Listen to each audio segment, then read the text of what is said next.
শেপুর রান্নাঘর থেকে সব বন্ধুদের স্বাগত জানিয়ে আজকে কি রান্না করলাম আমি দেখাচ্ছি আপনাদের। প্রথমে দেখুন মুসুরির ডাল,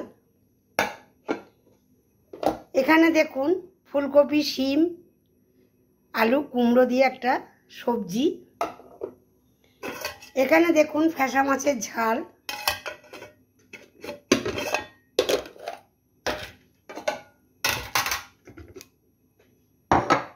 এখানে দেখুন ভাঙন মাছের কালিয়া করেছি, আদা রসুন পেঁয়াজ দিয়ে গরম মশলা দিয়ে ভাঙন মাছের কালিয়া।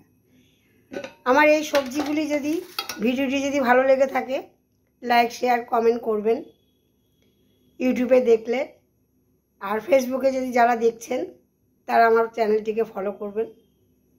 আজকে রাখলাম, আগামী দিন আবার আপনাদের যা রান্না হবে আমি তাই দেখাবো।